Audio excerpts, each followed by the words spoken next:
Hey guys, tonight we're heading to ancient Korea, specifically the royal bedrooms of the Joseon Dynasty, where kings slept a little strangely. No, not in hammocks or upside down, but in a way that will make your modern Feng Shui app feel personally attacked. These kings chose to sleep facing away from their bustling palaces, their ministers, even their families, and instead pointed their pillows directly at the mountains. Sounds like a metaphor? It's not, it's actual architecture. And trust me, the reason isn't because they liked hiking. In fact, if you tried this setup in your apartment, your roommate would assume you've joined a cult. But for the kings of old Korea, sleeping this way was a matter of cosmic balance, ancestral honor, and, yes, state-level paranoia. You're about to learn all the reasons why. So, before you get comfortable, take a moment to like the video and subscribe, but only if you genuinely enjoy what I do here. And if you're listening from a rainy rooftop in Kyoto or a cozy bed in Montreal, drop your city and local time in the comments.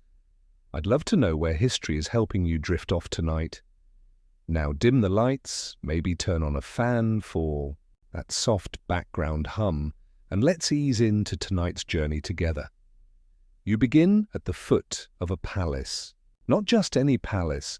This is Gyeongbokgung, the beating heart of the Joseon Dynasty, set against the shadowy silhouette of Bugaksan, the northern mountain that looms like a silent guardian. You walk its courtyard slowly, feeling the echo of wooden sandals on stone tiles. The faint smell of cedar oil from the guards' torches still lingers.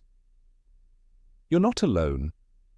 Court ladies flit like whispers through side corridors, and a eunuch, half asleep, nearly walks into a water basin. But you're heading somewhere deeper, past the throne room, past the scrolls and silk, all the way to the king's private chamber. And that's where things get weird.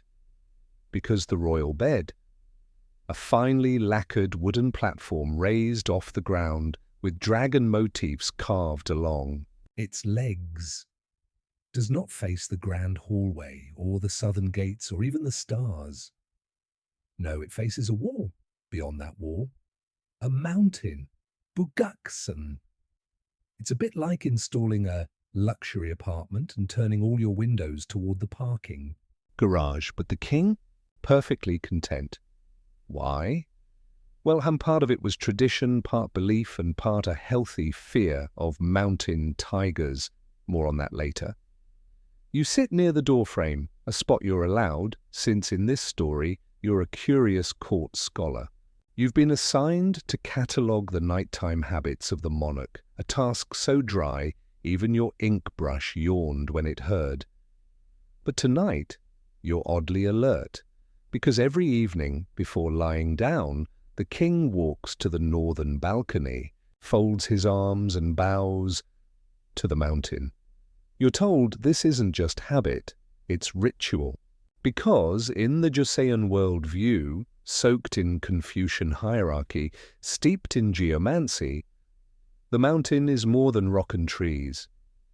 It is the ancestor, the cosmic father, the silent judge watching the king sleep. Creepy? Maybe. But to the Joseons, court, turning your back on the mountain was like turning your back on heaven. There's a scroll above the bed.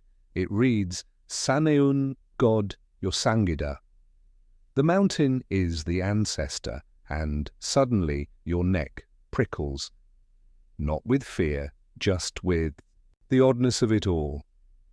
You begin to notice how everything in the chamber follows this logic. The incense holder faces north, the headboard north, the chamberlain's bed slightly diagonal but northwardish. Even the bedbug repellent trays seem aligned. You wonder briefly, what would happen if the king turned south just for one night? Would the stars collapse? Would the eunuchs faint? You won't find out tonight. because just as you're drifting off in your corner of the room, a bell rings.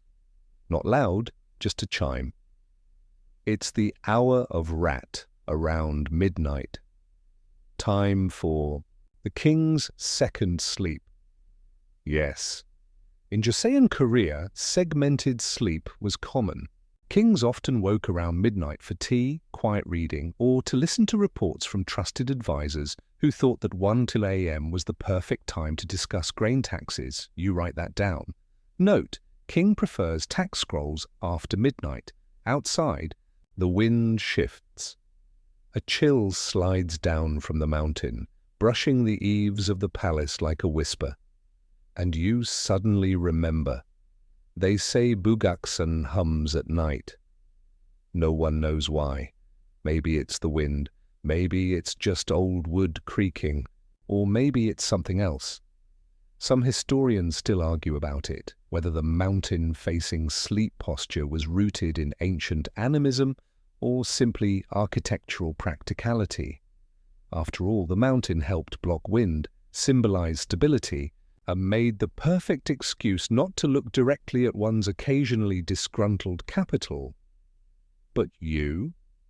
You're less interested in debate tonight because the torches flicker. The scroll above the bed sways slightly, and the king, now lying down, exhales once. Still. Calm. And somehow you feel it too, not in your head, but your chest. Like the mountain is watching, yes, but not judging, just waiting for sleep. Ever visited a palace so elegant it turned its back on the capital city? On purpose. Yeah, tonight you're sleeping in a place that faced the wrong way and loved it. You wake up slowly, or rather, you don't quite wake up because the palace has that kind of atmosphere. It's morning, technically. The sky is still the pale grey of boiled rice water. Birds chirp like they're also unsure what day it is. You're still curled up near the king's chamber, your notes scattered, like discarded dreams, and then you remember this palace, Gyeongbokgung, wasn't built like any other palace. No grand staircase facing the crowd. No dramatic sunrises through the southern gates. Nope. It's oriented with its back to the capital and its face to the mountain. You stretch, blink, and try to shake the thought. Maybe it was just coincidence. Maybe the architects were into shady mornings and vitamin D deficiency. But then you hear the chamberlain muttering to himself, "Face the mountain, always the mountain. That's where harmony lies." And your curiosity flares up again like a mosquito bite under silk. You follow a servant carrying breakfast, a tray of steamed barley, pickled radish, and a strange jelly made from acorns. The tray glides down long corridors until it arrives at a sunny courtyard you hadn't seen before, except it's not sunny, not really, because the sun rises from behind the south, and here in the palace, that means it's always behind you. The king never eats facing the sunrise. He eats facing north into shadow. It's a detail so subtle you almost laugh. It's like building a beach house and turning all the chairs to face the garage, and yet it's majestic. The whole design flows around this idea. From the main gate, Gwanghwamun, to the throne room, everything is lined up on a north-south axis, but the emphasis is always north. Even the throne itself, set back in a chamber so that the king can sit back to the capital, eyes toward Bugaksan. It's like the whole palace is mid-sentence, and the punchline is in the opposite direction. You pause to admire a mural. 2 mountains, 5 peaks, sun and moon flanking a pine tree. It's meant to represent Gyeongbokgung, yin and yang, and the 5 elements. But the real stunner? It's painted on the back wall of the throne, not above it, not in front. behind. So when the king sits and people kneel before him, they're not just kneeling to the king, but to that cosmic backdrop. The artist had one instruction: make it look like the universe has the king's back.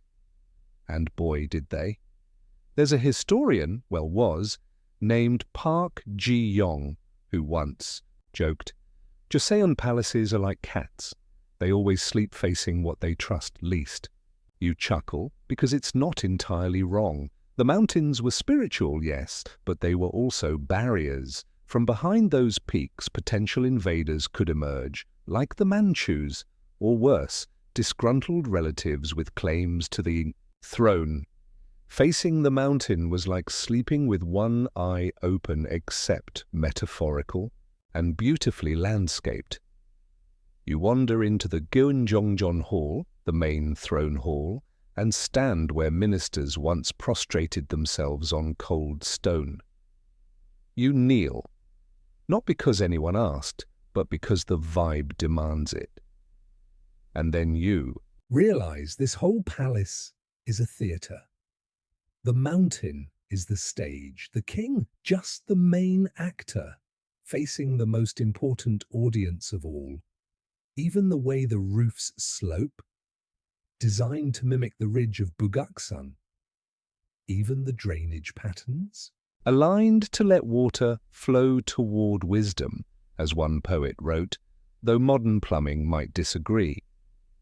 You spot a cat slinking by, a real one this time. Palace cats were considered lucky, especially the ones who caught ghost rats. That's what the servant says anyway. He adds, they say the mountain chooses which cat stays. You're not sure if that's true or just a way of explaining why some cats look smug and others disappear. The orientation of Gyeongbokgung wasn't a casual design choice. It was based on Pungsu Jiriseol in the Korean form of Feng Shui. The principle, back to the mountain, face to the water. Mountains shield, rivers bring energy, but Seoul's river, the Han, lies south. So logically, one would build the palace facing the river, except they didn't. And here's the twist: the original city layout was reversed to suit the mountain. That's like moving Times Square so it doesn't block your mountain view. Some say it was to connect better with Mount Baekdu, the mythological birthplace of Dangun, the Korean founding figure. Others say it was to avoid fire energy, which in traditional belief flows from the south and could burn a ruler's destiny. Historians still debate this. Was it ideology, defensive strategy, or just really dramatic interior design? You don't have the answer, but you do notice the stillness, the way light slides across the floor. The hum of wind brushing through pine leaves, carrying faint whispers of poems long forgotten. A palace that faces backwards is one that doesn't need to see its subjects. It needs to see the sky. And tonight, as the sun sets behind the back gate, again you settle onto the wooden platform, breathing in the scent of cedar and rice dust, and you start to understand. This place wasn't built for display, it was built for balance. What do Korean kings, bedtime stories, and invisible tigers have in common?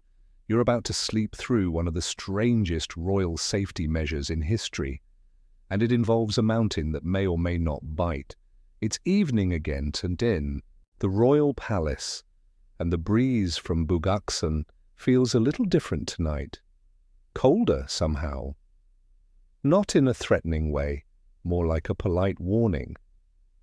As if the mountain is whispering, wrap up and maybe don't wander too far. You pull your robe tighter.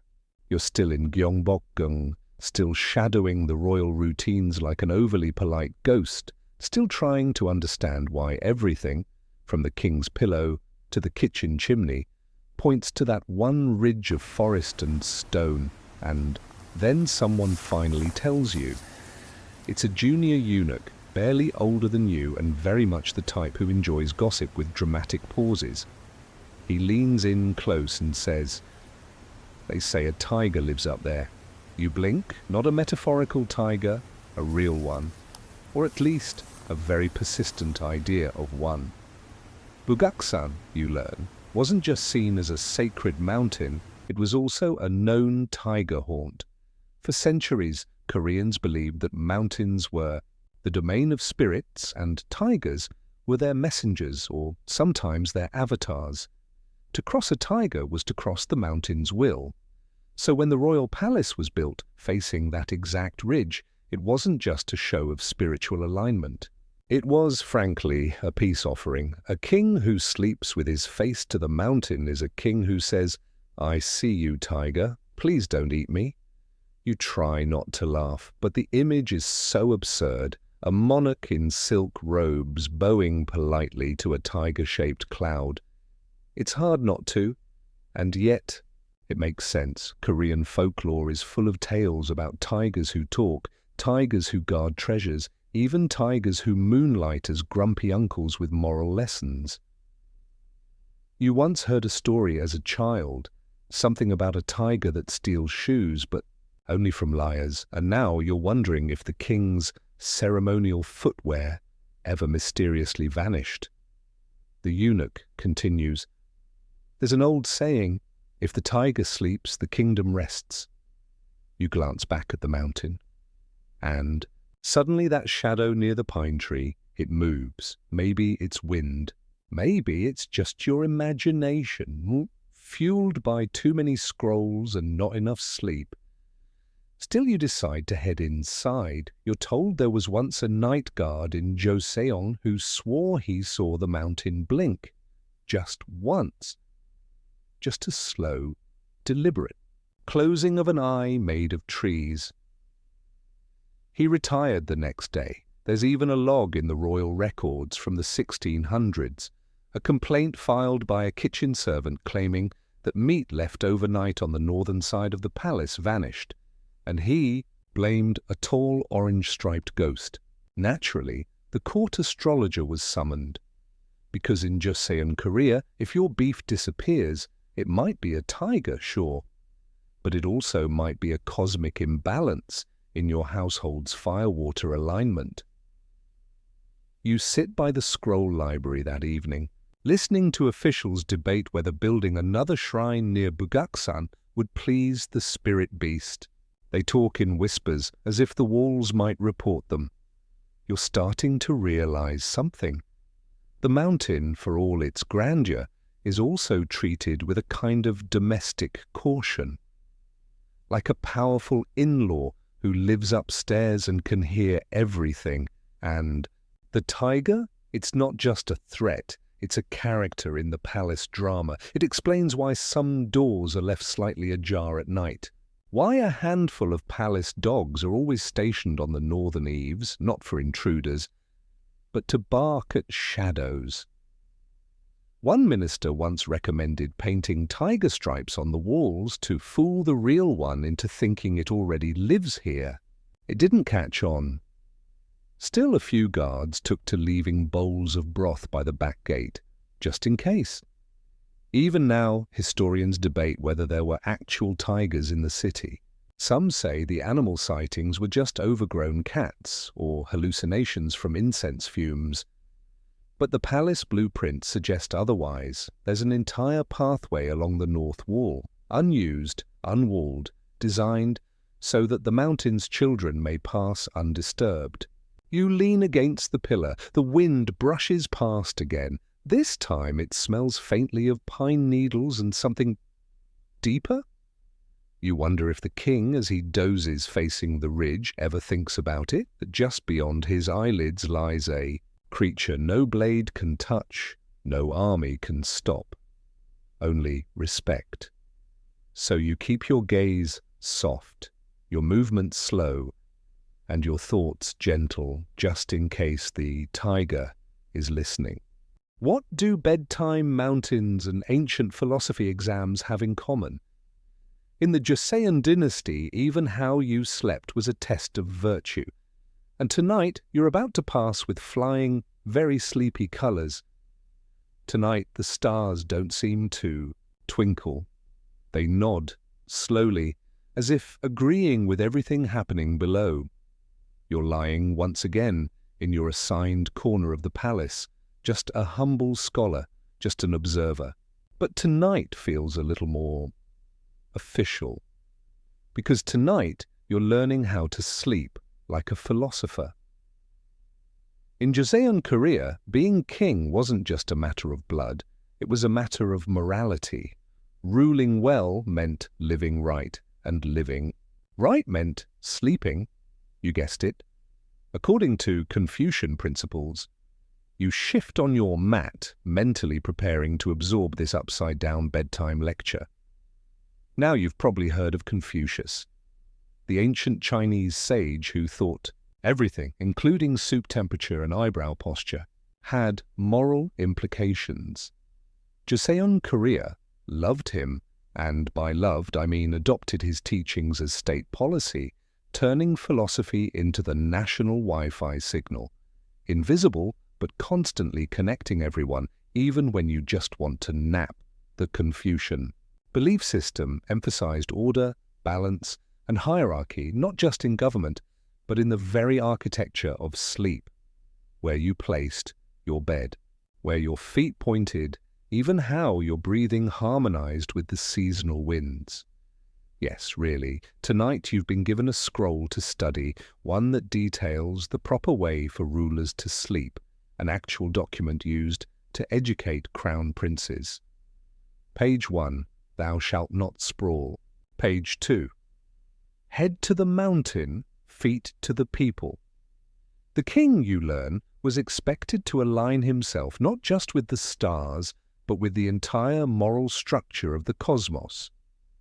His bed became the center of Confucian virtue, a kind of compass that always pointed true, not north in the geographic sense, but north in the ethical sense. And if you're wondering if that makes any sense at all, no, it doesn't. But try telling that to the guy holding the brush pen. Every movement of the king, from which direction he yawned to which hand he used to scratch his royal head, was seen as a reflection of virtue. You overhear two court scholars debating near the incense burners. If the king turns his back to the mountain, says one, he turns his heart from heaven. The other nods solemnly, then adds, also he might catch a cold. You suspect the latter argument is slightly more convincing. Confucianism, for all its seriousness, had a charming way of inserting cosmic significance into daily routine. Take silence, for example. In the royal chambers, silence wasn't just preferred, it was required. The sound of a sandal scuffing the floor could be interpreted as a lack of inner discipline. So servants learned to walk like ghosts. Even the pillows were stuffed with silence. Soft buckwheat husks arranged to avoid moral crinkling. You're not making this up. There's an actual court document noting that a previous king ordered the re-stuffing of all palace cushions because they made noises unbecoming of a virtuous court. One of the funniest things you hear tonight is a scholar muttering in his sleep, "Righteousness begins at the left elbow." And honestly, that feels fair. You think about your own bed at home, probably crooked, unaligned, maybe facing the fridge. In Joseon, that would be a scandal. A full-blown existential crisis. Your dream journal would be confiscated. Here, though, the alignment of bed to mountain to sky to spirit is a sacred act. Sleep isn't just rest. It's a performance of harmony. And you're in the audience. You glance up. The ceiling of the chamber is painted with constellations, not for decoration, but for tracking the king's moral trajectory. It's said that if the monarch sleeps poorly, the stars shift slightly and astrologers make adjustments to the court calendar. It's also said that one king, whose name no one mentions anymore, once slept with his feet pointing north, And that year, 3 ministers spontaneously retired to contemplate dust. Coincidence? Maybe. But again, in Joseon, Korea, even coincidence needed Confucian approval. You lie there, watching a palace cat curl into a perfect moral spiral. You wonder if cats too follow cosmic alignment, or if they're just always perfect by default. Either way, you feel a sense of peace. The kind that doesn't come from comfort, but from being in the right place, facing the right direction, under the right sky. And as the incense fades and the moon nudges the edge of Bugaksan like a sleepy nose, you don't just fall asleep, you align. What if your bed placement could curse an entire dynasty? In Joseon, Korea, where you slept, wasn't just furniture, it was fate. Tonight, you're about to tuck into the most anxiety-inducing bedroom layout in history. Tonight, your feet are cold. Not from the air. The palace keeps the stone floors warmed with underground flues, but from the idea that somewhere, somehow, you may have placed your pillow wrong. That's a serious thought here. You're watching from a shadowed corner. Again, and in the center of the chamber sits the king's bed. A low lacquered platform, pristine, solid, and terrifying in its astrological precision. You may think of Feng Shui as a gentle guide for office plants, or why your aunt refuses to sit with her back to the door. But in Joseon, Korea, it was law. It governed where gates opened, where wells were dug, and most definitely where kings laid their heads. And tonight, you learn just how complicated that became. See, the king's sleeping quarters were arranged not for comfort, but for cosmic efficiency. His bed aligned with a series of directional markers. Mountain to the back, north. River to the front, south. Dragons to the east, if you were lucky. And white tigers of balance to the west, whatever that meant at the time. It's less interior decorating, more divine GPS. The theory was called Pungsu Jiri, the Korean version of Chinese Feng Shui, and unlike your college roommate's beanbag chair, it did not tolerate freestyle positioning. Every item in the room, lanterns, books, even the comb on the vanity, had its place in the flow of energy. You knock one out of line, and next thing you know, bad harvests, ministerial scandals, possibly frogs in the soup. Tonight, a Feng Shui master has arrived to inspect the royal bedchamber. He doesn't walk, he glides, arms tucked in sleeves, eyes scanning like a haunted librarian. He taps the floor twice, whispers, "Earth's breath is trapped beneath," then demands the bed be moved exactly 3 finger widths left. Why? Because, apparently, a line of misfortune was inching its way toward the headboard. You write this down carefully. This is the same court that once redesigned an entire garden because a willow tree grew in the wrong direction. Against the grain of royal virtue, they said. The palace architects had a joke about this. Build a bed wrong and you'll wake up a commoner. No one laughed very loudly. You learn that directional animals, yes, animals, played a role too. The black tortoise, north, guarded the head of the bed, symbolizing support and wisdom. The vermilion bird, south, had to face your feet, guiding dreams out into the world. Face the wrong creature? Nightmares. Or worse, disapproval from the Ministry of Rights. You watch as a eunuch brings in a measuring tool, a complex grid of bamboo and brass, and begins recalibrating the incense holders. One had been a degree off, and someone whispered that a nobleman got a nosebleed because of it. No one questions the logic. Why? Because once, during the reign of King Yeonsangun, a monarch famous for being, let's say, emotionally unbalanced, The palace bed was discovered to be facing slightly northeast. Shortly after, he banned all education, executed scholars, and started writing poetry with blood. Actual fact, you'll thank Feng Shui for stopping that early next time. After that, every new monarch had a ritual bed alignment ceremony. You peek at the current. King's notes, dreams of rice fields, good. Dreams of tigers, acceptable. Dreams of back pain, possible misalignment. Some historians argue the obsession with directional purity was more political than spiritual. That by insisting the king's bedroom mirror heaven, the court could control even his sleep. But others suggest it was a form of protection, a way of encasing the monarch in harmony, while the world outside twisted with intrigue. You look again at the bed. To the untrained eye, it's just wood and lacquer. But to the people here, it's the pivot of the universe, one wrong turn, and the balance tips. One flipped pillow, and a rival warlord suddenly gets great news. You lie back against the wall, trying to remember how your own bed is arranged at home. Do your feet point toward the fridge? Is that why you've been having those weird dreams about tax documents and seaweed?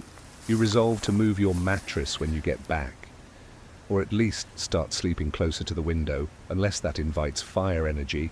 Oh no, now you're infected, it's too late. You've been feng shuied, but as your thoughts drift, so does your breath. The palace grows quieter. The inspector leaves, and the bed, the most morally aligned bed in Korea, sits unmoving, humming quietly in the geometry of sleep. And you doze off diagonally in the corner. Not virtuous, but at least facing a cat. Imagine being so low in rank. Even your sleeping position came with regulations. Tonight, you'll meet the palace servants who risked everything by dozing off at the wrong angle. Tonight, the palace feels fuller. You notice more footsteps, more murmurs, more bowls clinking in shadowed hallways. Word is a royal ceremony is approaching. Maybe a harvest rite, maybe another bed alignment. You've stopped asking. Everything here somehow leads back to who's sleeping where and why. But you, tonight, are not watching the king. You're following the servants, because while His Majesty had the most cosmically approved bed in the land, those who served him, well, they had to sleep diagonally. Yes, diagonally. Not metaphorically. Literally 45 degrees off the king's alignment. You duck through a side corridor, avoiding the gaze of a head steward who looks like he hasn't blinked since the last eclipse. You find yourself in the servants' quarters, a long, narrow room with mats neatly rolled, not a crease out of line, and there it is, the royal sleeping chart, drawn like a military map. Each servant's mat carefully marked, angled slightly askew from the king's. Why?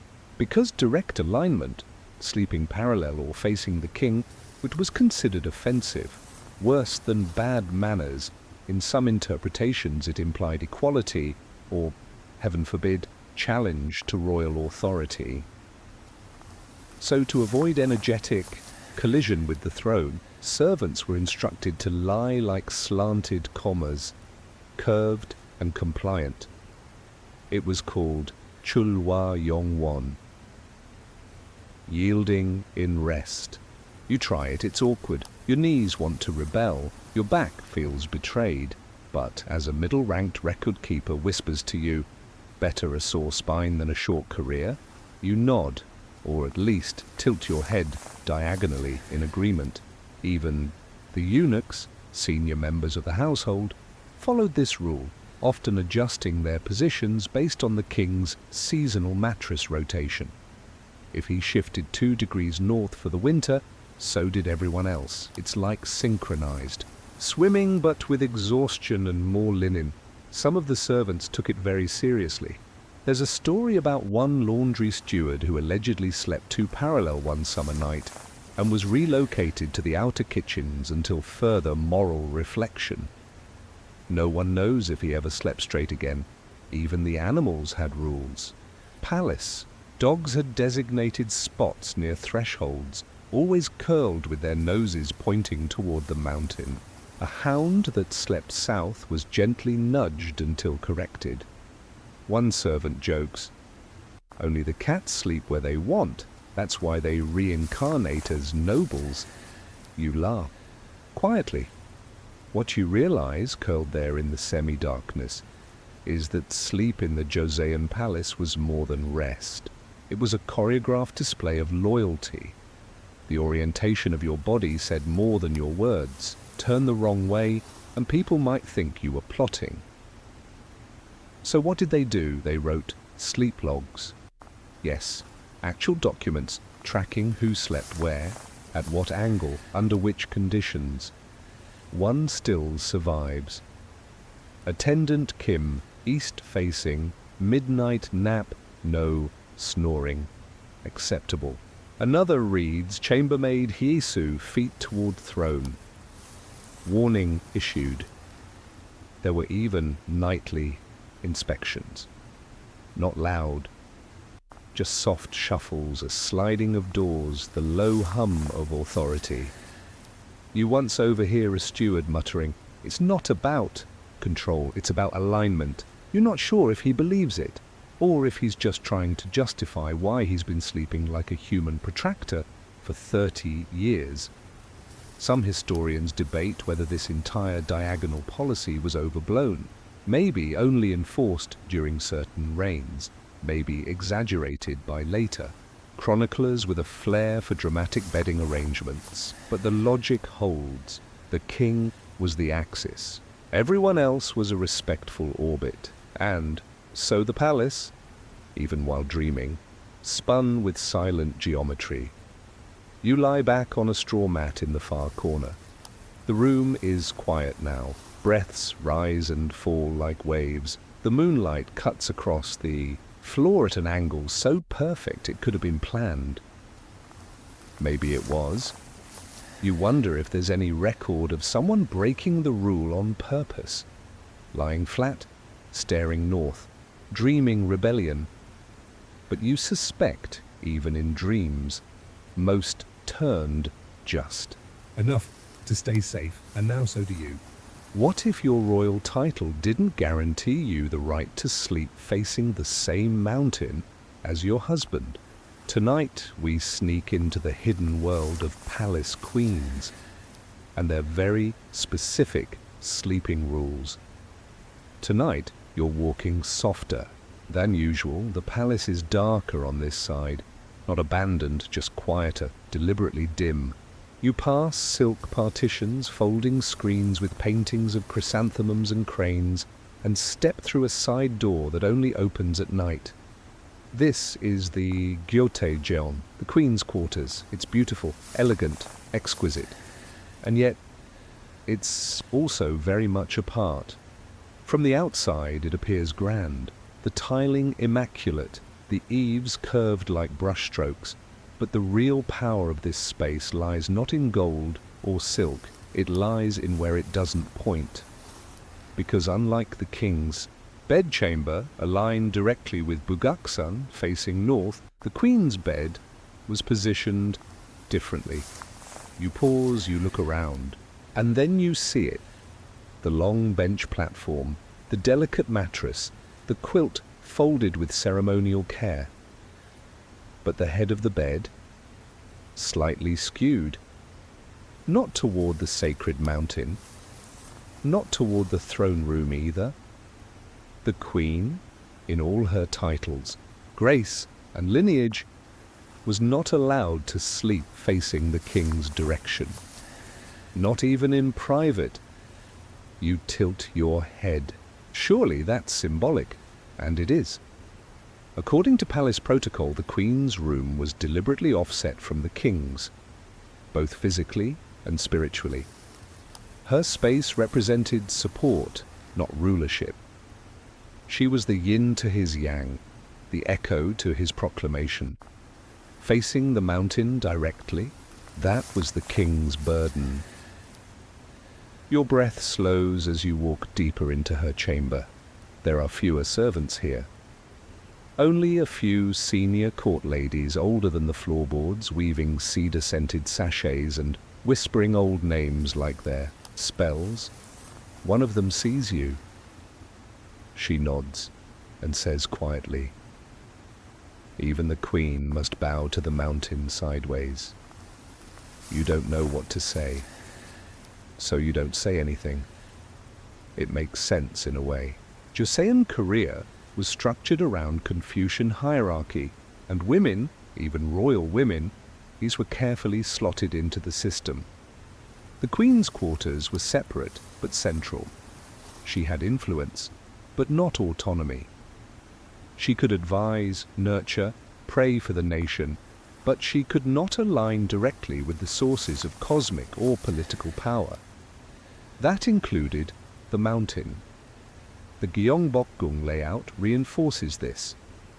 The Queen's quarters are located in the southwest, tucked respectfully away from the cardinal line of the king's throne. There's a small garden outside, where she would walk in the mornings. But even the stepping stones are staggered, never forming a straight line. That's no accident. It was said that the queen should never walk the same path as the dragon, and at night she slept with her head turned just enough to avoid mirroring the king.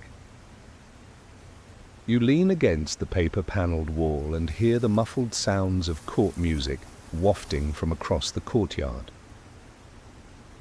You realize something important here. The queen's sleep was not just rest. It was a performance of obedient proximity, close to power but never equal, honored but always indirect. One court record tells of a queen who requested a minor bed realignment, just a few degrees closer to true north, because she felt the mountain's blessings too faint. The request was denied. Another tale whispers of a concubine who slept accidentally facing north and was swiftly transferred to a colder wing of the palace. No scandal, just quietly reassigned. The message? Understood. Some scholars argue the sleeping arrangements reflected cosmic humility, that women were entrusted with grounding energy, not directional dominance. Others are less romantic. But you simply observe. You sit near the queen's door as the chamber ladies blow out the last of the oil lamps. The shadows fold neatly into corners, and the sound of fabric brushing across stone slows your breath. And then, as if on cue, a breeze lifts one of the paper screens, and you see her, the queen, not a goddess, not a statue, just a woman in robes too heavy, with hair styled into a crown that probably weighs more than a cat. She doesn't speak, but she lies down gently, carefully adjusting her pillow, diagonally, and you feel the gravity of that simple motion. She sleeps as if she's never allowed to face fully forward, as if she always has to angle herself between reverence and restraint. And somehow, that's the most powerful position of all. What kind of king wakes up at midnight just to light incense and listen to whispering scrolls? Tonight, you'll witness the most sacred and sleepy rituals of Joseon royalty, hidden in the quietest hour. It's late. Very late. The kind of late where even the wind forgets to blow, and palace cats curl up like commas in the margins of moonlight. But inside the king's chamber, something stirs. You're already awake. You've been waiting for this? Because at this very hour, the Sasi, or hour of the rat, a strange rhythm begins. The palace isn't asleep. Not really. It's holding its breath. You hear it first, a faint chime from a bronze bell no bigger than your fist. It swings once, and the room subtly shifts from dreamscape to sacred space. This is the hour of the midnight rituals. Not dramatic, not loud, not fiery, but absolutely essential. In Joseon, Korea, the king didn't just sleep. He communed with ancestors, with heaven, with his own conscience, and all of that happened here between midnight and the first rooster call. You sit quietly as the chamber doors slide open. Two eunuchs enter, walking so softly the mats don't even sigh. They light a bundle of mugwort incense, said to keep bad dreams and restless spirits away. The smoke curls upward like questions never asked aloud. The king rises. Not with fanfare, but with a kind of drowsy dignity. He doesn't speak. Instead, he sits at a low writing table, lacquered, inlaid with mother of pearl, and begins reading, sometimes scripture, sometimes history, sometimes dreams. Yes, dreams were recorded, logged, analyzed like weather. A good dream could mean prosperity. A bad one? Deliberations, reforms, maybe even a reorganization of the court breakfast menu. There's a ritual assistant who keeps the book of sleep, a real register, where the king's subconscious wanderings are logged like ship voyages. Tonight, the king writes, dreamt of a river narrowing to a stream. No bridge. Crossed anyway. The assistant nods gravely, makes a note. Possible tax reform. You try not to laugh, but it's not a joke, because in Joseon, Korea, midnight was sacred. The line between waking and dreaming blurred, and it was believed that in this thin window the king could receive messages, and not just from ancestors, but from the very structure of the universe. Sometimes a shaman-monk hybrid would be summoned, not always, only on significant nights. Tonight, there's just the court astrologer, his hands stained with ink, and something that smells like lotus root. He brings out a map of constellations, lays it beside the king's writing. They do not speak, but they compare stars with words. One record tells of a king who dreamt of a falling phoenix. The next day, he abolished 3 corrupt offices and reformed the civil exam. Another dreamed of a turtle turning to stone, and soon after passed a law to reduce executions. Whether prophecy or coincidence, the rituals mattered, but it wasn't just policy. The midnight hour was for introspection. The king might review his behavior, or the missteps of a minister, or his childhood training. He might even stare at the flame and whisper, "Was I fair today?" You can't help but feel. This is where real power lies, not in the throne or the crown or the proclamations, but here, in the quiet, when no one's looking. When decisions are still soft, there's a moment every night when the king turns his head slightly, not fully, just a tilt, toward the north wall and Bugaksan. He doesn't speak, but you swear. You feel him listening, as if the mountain might answer. And then, just as gently as it began, the ritual ends. The incense burns down to ash. The eunuchs withdraw. The bell chimes once more, this time signaling sleep's return. The king lies down again, smoother than before, quieter, as if he's not just tired, but lighter. You stay seated for a while longer, thinking of the way the mugworts smelled, the strange way dreams carry meaning when they're written in silk robes, and the gentle idea that even rulers need space to be uncertain. The room darkens, the scrolls are rolled. Outside, a pine tree creaks in the wind like a door between worlds. You close your eyes, not to sleep, but to drift alongside the ritual. And maybe dream of rivers and turtles and bridges that don't exist. Yet, you've heard of kings giving orders to mountains, but what if the mountain answered back? Tonight, we step into a time when peaks weren't just scenery, they were witnesses. The air is strange tonight, not eerie, just alert. Like the garden's been holding its breath since sundown.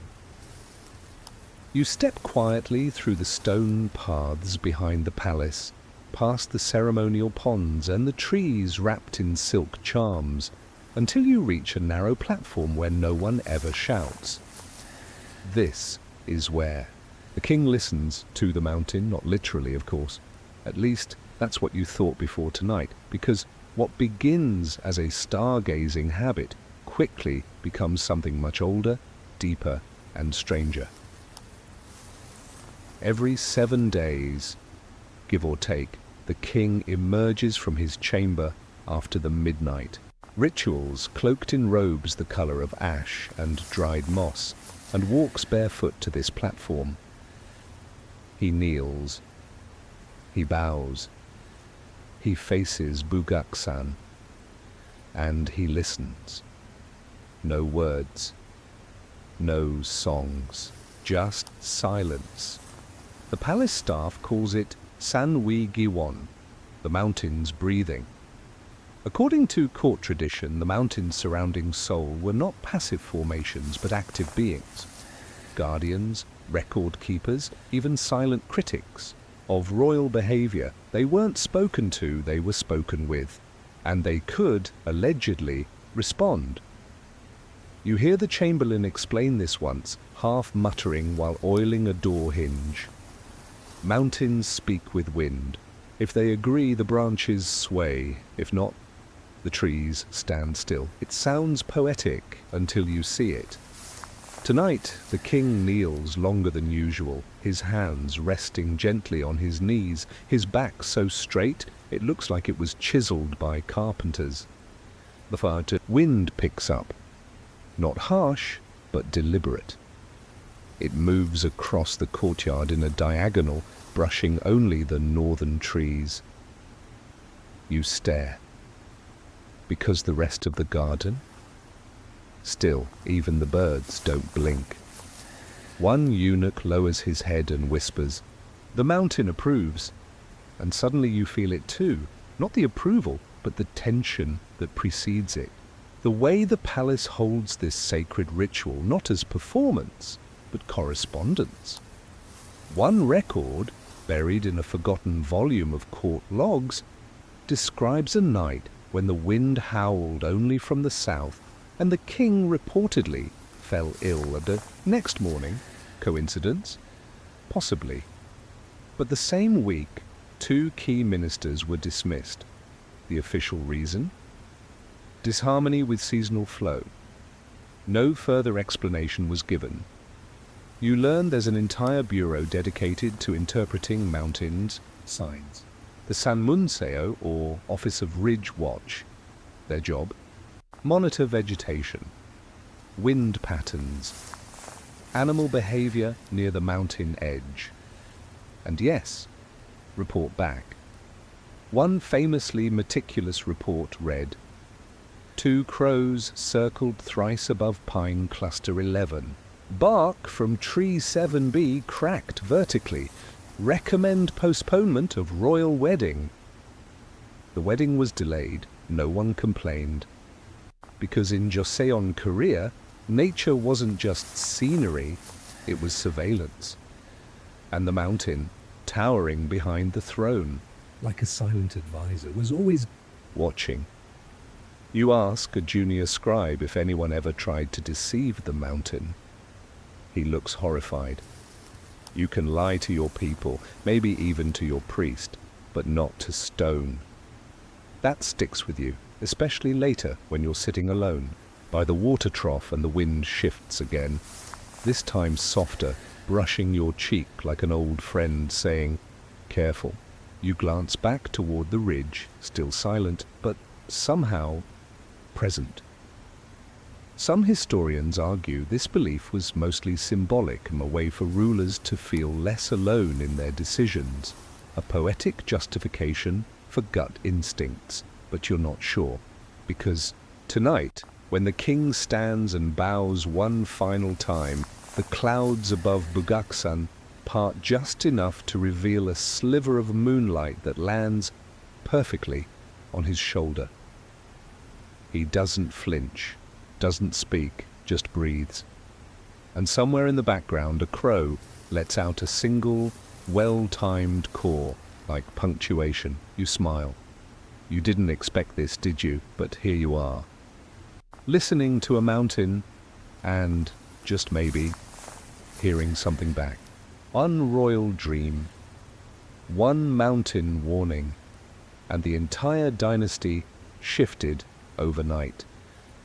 Tonight, you'll witness the night vision that rewrote power in the most sleep-deprived way possible. You don't remember falling asleep. 1 minute you were listening to the wind hum around the edge of the Queen's courtyard. The next, you're waking to the distant echo of sandals slapping stone, fast, urgent, uncoordinated. It's just past dawn and something's different. The birds are quieter. The kitchen fires haven't started. Even the cats seem to be hiding. Then you hear it. The king has summoned his council of seers before breakfast. That's how you know. Something serious has happened. You slip through the corridor toward the Hall of Eastern Light, where such matters are discussed in whispers and ink.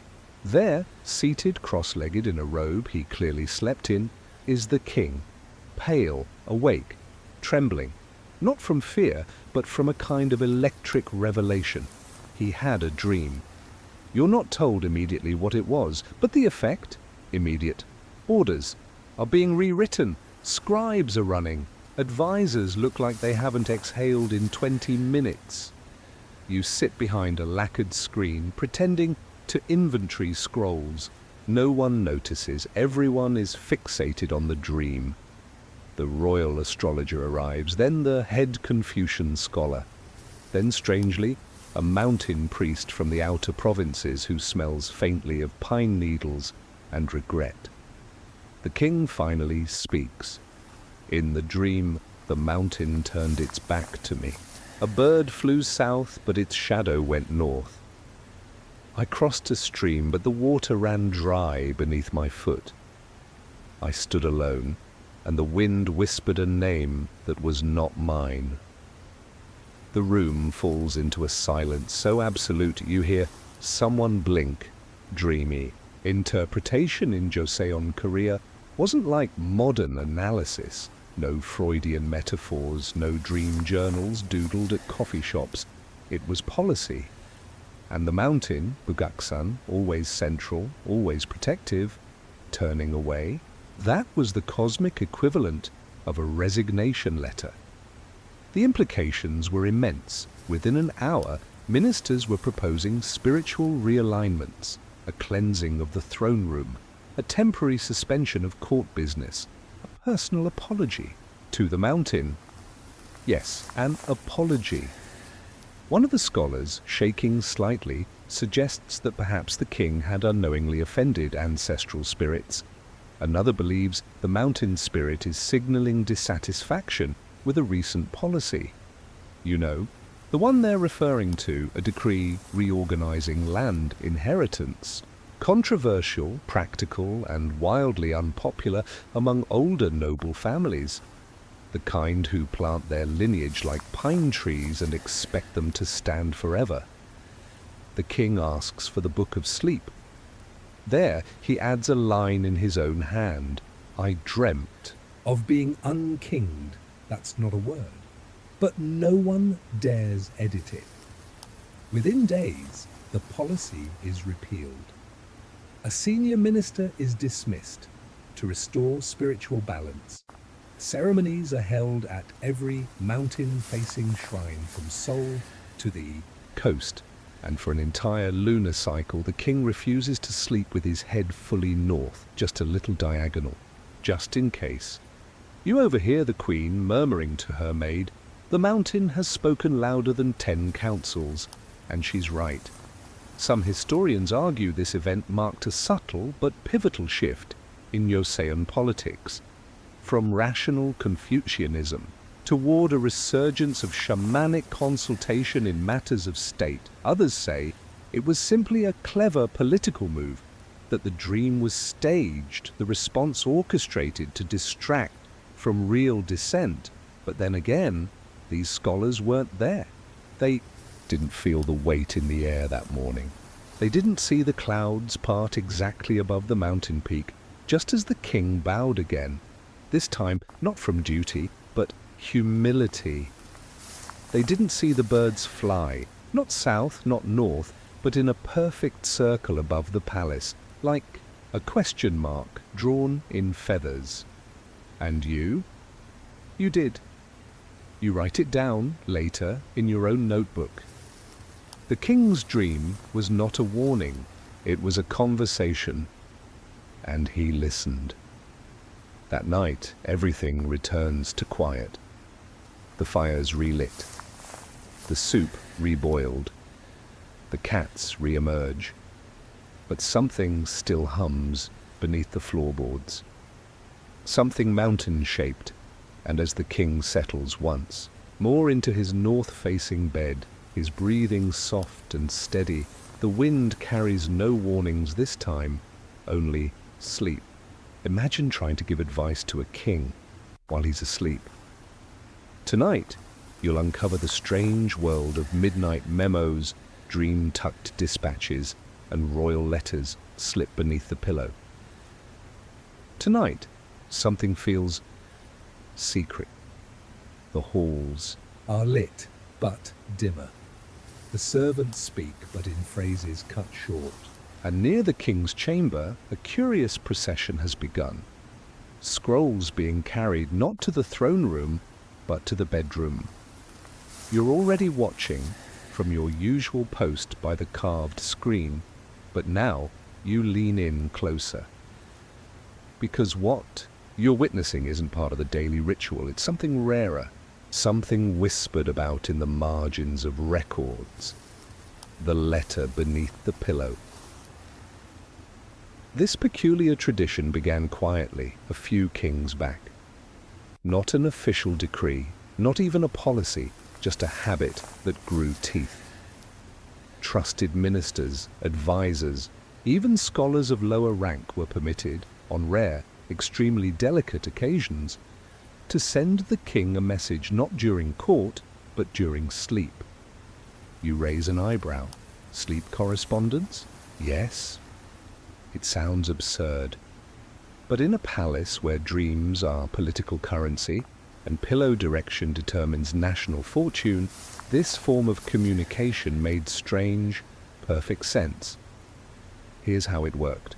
The letter, written on a small scroll, less than a handspan wide, would be folded in fourths, tied with blue silk, and delivered just before midnight. It wouldn't be read aloud, wouldn't be passed through intermediaries. It would be placed beneath the king's pillow by a senior eunuch trained to slide messages with the grace of a calligraphy stroke. The message might contain a plea for reconsideration, a confession, a warning, or occasionally a philosophical riddle so cryptic it might as well have been dreamt itself. And if the king read it, he might act. If not, it vanished into sleep, as many truths do. You overhear one eunuch mention a letter that once said, "If the river bends, do not build." The bridge straight. 3 weeks later, a major infrastructure project was quietly cancelled. Another letter read, "The tiger you ignore in dreams grows teeth by day." That one prompted a court-wide investigation into hidden factions among palace guards. True or not, no one wanted to bet against a proverb tucked beneath a royal head. Some historians argue that these midnight messages were an early form of anonymous advice, a way to bypass court politics, to speak to the king's intuition, not his. Armor? Others called it manipulation dressed in silk. You're shown a logbook, one kept not by scholars, but by the pillow clerk. Yes, that was a job. It lists each note received by whom and whether the scroll was returned. Return, chiach unread. Removed at sunrise. Likely read. Scroll burned, chiu acted upon. You notice a pattern. The shortest notes, the most poetic, tended to disappear by morning. The long-winded ones returned like rejected poems. One particular entry catches your eye. No moon tonight. Only mirrors. Who do you reflect? Burned. Nobody knows who wrote it, but the king that year passed a law limiting the influence of outer court nobility. Coincidence? You're not sure anymore. Tonight you watch a scroll being delivered. The eunuch kneels, places it just beneath the edge of the embroidered pillow, and vanishes like mist. The king doesn't move, but you swear. His breathing pauses for half a second, as if his dreams just gained a plot twist. What's in the letter? You'll never know. Maybe it's about a failing irrigation system. Maybe it's a reminder to visit the Queen's garden more often. Maybe it's a poem. Even kings sleep. But some truths whisper louder in the dark. You realize, suddenly, how much power exists in those quiet corners of the night. Not in proclamations, but in suggestions slipped beneath the threshold of dreams. You lie back, eyes open, waiting for sleep, and wonder, if you could leave a note beneath a king's pillow, What would you say? if mountains were sacred, rivers should be too, right? Not in Joseon, Korea. Tonight, you'll uncover why pointing your bed at the river was like tempting fate with a very polite middle finger. Tonight, the moonlight rolls off the eaves like water, and for a moment you think the palace is drifting. It's floating gently like a raft anchored by incense and silk. But then the wind shifts and your attention is drawn elsewhere, south to the river. The great Hangang River glimmering in the distance, winding like a silver serpent through the capitals. Bones, you'd think it was a source of peace, of abundance, flow, life. But in the palace, people do not face the river. They do not point their beds southward. They do not dine toward it. They do not meditate with eyes locked on its current. And they certainly do not sleep with their heads in its direction. Why, you ask a steward once, a plain man with a crooked tooth and very symmetrical bowing technique. He answers, because water carries things away. It sounds metaphorical at first, until you realize it isn't. In Pungsu Jiri, Korean geomancy, the cardinal directions Carry meaning. and while mountains, north, are considered sources of stability and protection, rivers, south, are movement, loss, dispersion. To face the river while sleeping was to invite impermanence, to lose dreams, luck, even legacy, washed down into the current. One document from the palace archives bluntly states, south-facing rest brings forgetfulness. East invites clarity. North holds memory. The river, beautiful as it was dangerous in sleep. Not because it flooded, but because it pulled energy away like a thief with wet hands. Some court philosophers took this further, warning that southern currents drained moral resolve, weakened family bonds, even encouraged inappropriate longing. That's a very Confucian way of saying bad decisions. You smirk at that. Until you realize no one in the palace laughs about this. It's serious. You once find a schematic, a floor plan of the palace, with tiny red arrows indicating bed direction for all residential quarters. Not a single one points south. Even the storage buildings are designed with doors facing east or west. The logic? Even grain must resist drifting. There's a story you overhear during tea prep about a junior prince who insisted on arranging his reading couch to face the river. He liked the breeze, he said, thought it helped him concentrate. 6 months later, his tutor reported strange changes, unfinished scrolls, forgotten rites, a fondness for songs instead of sermons. He was quietly relocated. His couch rotated 90 degrees. Apparently, the breeze blew discipline away. You walk near the outer balcony where the Han River is most visible. It's lovely, smooth, fluid, framed by willow branches and slow-moving fishing boats. But the guards here don't face it. They patrol with their backs to it. Even statues are positioned looking inward, not outward. One night, you see a cat lounging with its back to the palace, tail flicking toward the water. A steward shoos it gently, murmuring, Bad omen. Some historians today brush all this off. They say it's overinterpretation, that the real reason are to do with fortifications. Palaces were built against mountains for defense and rivers were too open. But you've been here long enough to feel it. The mountain offers silence. The river offers questions. And in the middle of the night, when the king dreams in his north-facing bed, the palace remains firmly turned away from the flow, as if to say, I choose what stays.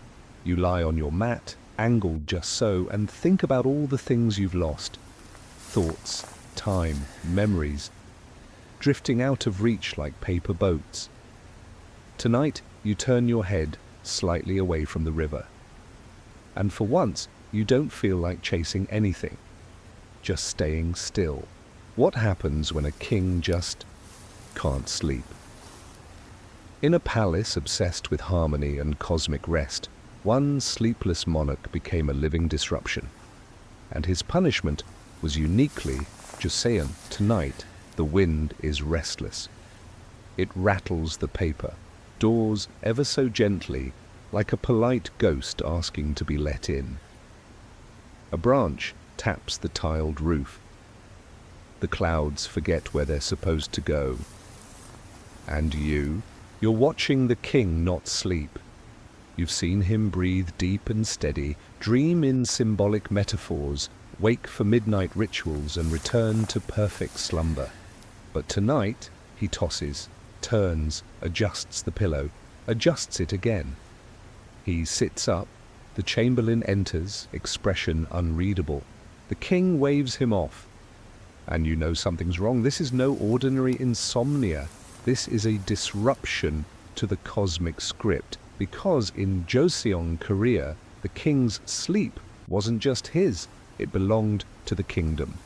An anchor of harmony, a physical manifestation of national balance. So when the king couldn't sleep, no one else could either. Literally. Within an hour, the midnight bell is rung 3 times. A signal not for ritual, but for disruption. Court officials stir in their quarters. The Minister of Rites is roused from bed. A physician is summoned, still groggy, clutching a pouch of herbs and apology scrolls. Because yes, in this palace, insomnia is a state emergency. You follow the murmur of sandals and silk to the inner consultation chamber, where the king now paces, barefoot, agitated, clearly unraveling. I counted stars. I prayed to the mountain. I recited the book of odes, he mutters. None of it helped. You overhear the head scholar whisper to an advisor. He has not faced the mountain with a clear heart. That's how it begins. Soon, a formal investigation is launched, not of the king, but of his environment. Was the bed misaligned? Did someone shift the incense table half an inch to the left? Was the mugwort burnt improperly? They even inspect the pillow for spiritual interference. One eunuch suggests the king's dreams were blocked by moral backlog. No one knows what that means, but everyone nods anyway. The queen is consulted. She says nothing directly but asks if the western shutters have been letting in too much river wind. Suddenly everyone is nervous. You learn this has happened before. Twice in Joseon history, a monarch suffered from prolonged sleeplessness, and in both cases the response was the same: ritual punishment. Not torture, not exile, but something subtler. Tonight you witness it. The king is ordered by the Council of Seers to undergo restoration of alignment, which means he must spend 3 nights outside his chamber, sleeping in a less aligned bed, in a less sacred room, with less control over direction and comfort. The belief that too much symmetry, too much spiritual insulation can actually dull the soul, make it forget how to rest. So for 3 nights, the king sleeps in a plain room in the northwest corner of the palace, a place used mostly for storage and punishment meditations. You visit him there, the walls are bare. The mat is stiff. The View, no mountain, just the rear of the kitchens, and yet he begins to sleep. The first night, 3 hours. The second, 5. By the third he dreams again, of a mountain, but this time from far away. He's walking toward it, not resting beneath it. He returns to his chamber after that, quieter, softer, more aligned. The scribes log the entire episode under disturbance of the 5th sleep gate. One entry reads, "The king has been reset. May we all now return to symmetry." Some historians debate the meaning of these rituals. Was it spiritual cleansing? Clever psychological reset? A political act disguised as mysticism? You think it's something simpler. The palace, for all its perfection, sometimes suffocates. Even kings need crooked pillows. Even harmony needs imperfection to remember how to breathe. And tonight, as the king sleeps once more beneath Bugaksan, you lie back on your own mat, deliberately placing your head at a slight angle, and for the first time in days, you fall asleep instantly. What if one crooked pillow could end your royal future? In the most oddly specific scandal of the Joseon Dynasty, a young prince learns the hard way: never, ever disrespect the direction of dreams. Tonight, the palace is buzzing in the quietest way possible. No bells, no announcements, but the servants are stiffer, the eunuchs tenser, and even the lanterns seem to burn with a cautious flame. Something happened. You find out not through a decree, but from a particularly anxious rice steward muttering over a spilled grain sack. The prince, the pillow, northward disaster. You blink. You've heard of royal infractions, duels, debts, dramatic poetry. But a pillow scandal? Yes. It begins, like many things here, with a misalignment.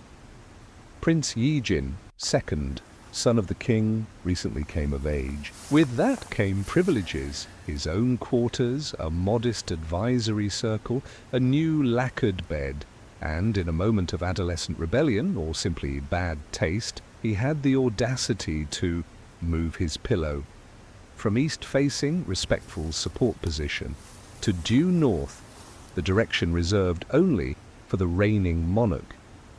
You'd think he set fire to the ancestral shrine. The news spread quickly, not as gossip, but as a spiritual breach. The Minister of Rites was the first to respond, requesting immediate clarification. Was this an accident, a carpenter's error, an innocent curiosity?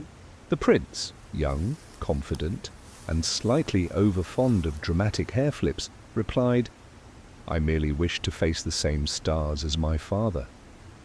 That sounds poetic. It also sounds like a coup if you read it through Confucian paranoia. Because in Joseon Palace culture, bed direction signaled status, not just physically, but cosmically. Facing the same direction as the king wasn't emulation, it was implication, as in, I too am worthy to receive the mountain's blessing. I too dream with command. You don't do that, even if your hair is flawless. What followed was swift and strange. Prince Jin was summoned, not punished in public, but subjected to something known only in the side pages of court records as the reorientation rite. You get a glimpse of it from a cracked door.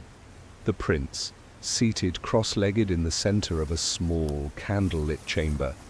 Before him, 4 pillows, one for each direction. He's instructed to select the correct one.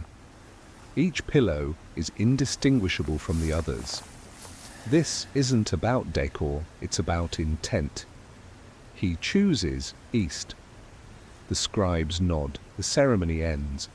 He is reassigned to a smaller residence. One eunuch whispers to you, they say the mountain forgives, but only once. You later discover that the pillow he used has been burned, not discarded, not stored. Burned in a ceremonial fire with sandalwood, pine resin, and silence. The ashes are scattered near the back gate. The message is clear. Direction matters. Intention matters. And in this palace, even the angle of your rest can echo into your future. You find yourself thinking back on your own sleep habits. All those years of flopping onto beds with no regard for cardinal alignment. Were you unknowingly sabotaging your dreams? Maybe you're lucky not to be a prince. You overhear a court lady telling another, he was clever, but the stars don't care for clever, only for balance. And now, when you pass the prince's former room, you see it has already been repainted, retiled, reinstructed. The new occupant? A quiet junior scribe who sleeps diagonally. You smile, because tonight, in the deepest layer of the palace, harmony has been restored. Not with war or speech, but with a repositioned pillow, and that somehow is more powerful than any decree. What if the mountain, after centuries of silent support, simply turned away?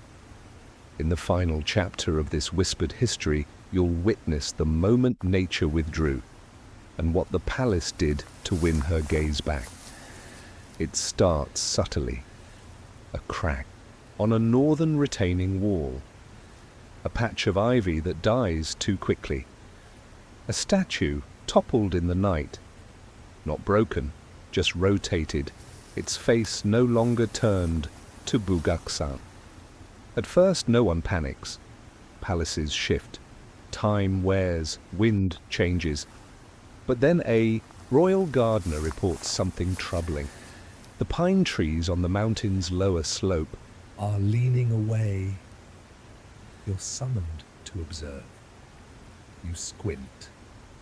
It's not dramatic, just a slow tilt, like the forest has grown shy. The mountain, it seems, is turning its back. Within a week, strange signs ripple through the palace. The king dreams of being unable to see the sky. Candles blow out only in the northern halls. The incense in the royal chamber won't stay lit beyond midnight. An uneasy word begins circulating in silence. Withdraw, as if the mountain was the great silent ancestor, the cosmic guardian. The axis of sleep and power has become disappointed. You listen to a panicked advisor say, the mountain has turned, it no longer watches, we are exposed, and indeed, something feels missing. Bugaksan no longer feels like a wall or a presence. It feels like an absence. The same way a parent can still be in the room, but not with you. The palace moves quickly. A series of appeasement rites is planned. Not one, but 7. One for each of the sacred directions, just in case the mountain's eyes have wandered elsewhere. The rituals are elaborate.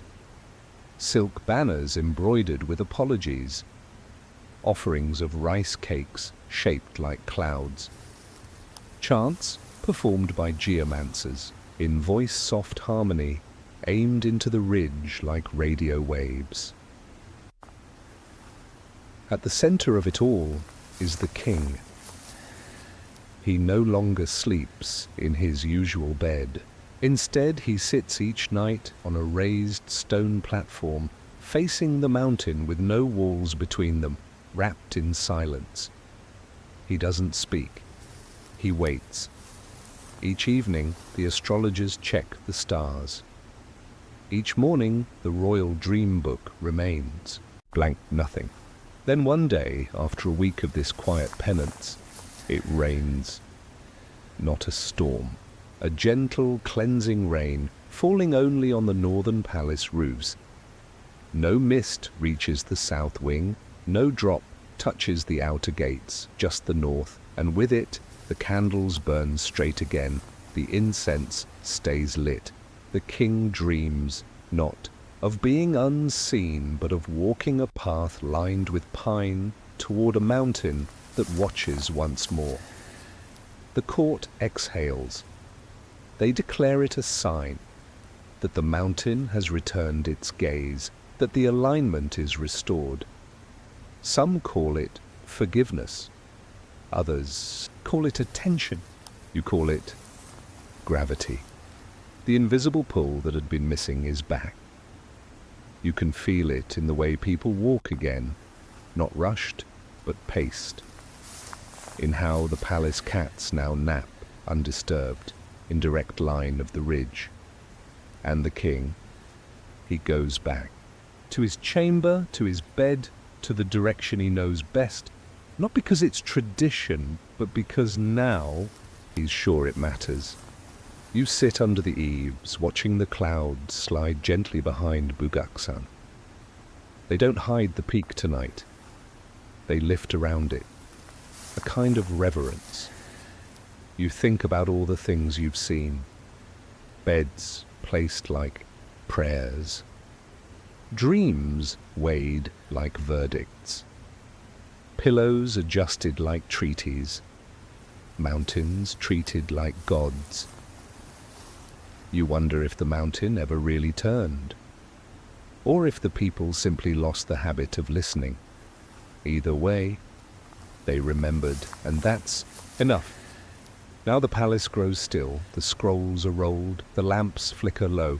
The bells, once chiming with meaning, have settled into silence. Even the wind seems to hum softer, moving through the rafters like a lullaby that's been waiting patiently all night. You lie back one last time, arms folded gently across your chest, and let your eyes close. No more rituals, no more direction. Just breath, in, out, aligned. Somewhere beyond the roof, Bugaksan still stands, unmoving, unhurried, watching perhaps, or maybe just resting. The king sleeps, the servants sleep. Even the stars tonight feel like they're blinking slower, and you drift, not forward, not back, just gently, like pine ash in temple smoke or silk falling onto silk. No dreams tonight, only calm, only stillness, only the faint sound of a mountain breathing. End of script. Sweet dreams.